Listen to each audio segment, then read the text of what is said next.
A war hero gone bad. A mastermind villain named Fat Leonard. Money and sex for favors and information. This story has it all, including the bad guys facing justice at the end. Last week, Robert Gilbo became the first active duty admiral to be sentenced for a federal crime.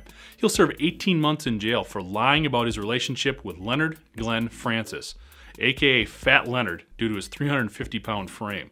Although Gilbo committed a number of crimes, his plea deal only holds him accountable for lying to investigators about his relationship with Fat Leonard.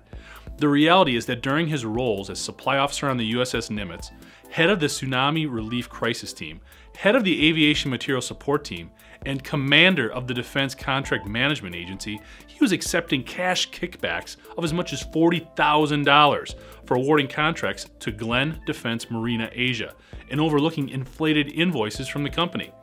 GDMA, of course, is owned by Fat Leonard. It's a services company that provides food, water, fuel, and waste removal services at ports throughout the Pacific to the US Navy, as well as other fleets. Now, it's bad enough to provide preferential treatment, but GDMA was securing the contracts by undercutting other bids and then over-invoicing the Navy.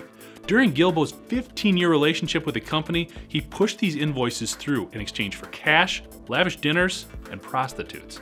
Fat Leonard is also in federal custody, having pled guilty to defrauding the US Navy of $35 million. It's estimated that he provided more than $500,000 in kickbacks that not only secured these contracts, but gave him access to information that kept him a step ahead of naval investigators. Gilbo, who earned a Bronze Star during his time in service, was allowed to retire from the Navy last October. He was demoted to captain in order to pay $150,000 in fines and restitution, but retained his taxpayer-subsidized pension of $10,000 a month. Although more are suspected and under scrutiny for their roles in this scheme, 20 current and former Navy officials have been charged, with 10 pleading guilty to receiving similar bribes that even extended to Lady Gaga tickets. I'm Jeff Ranke, and this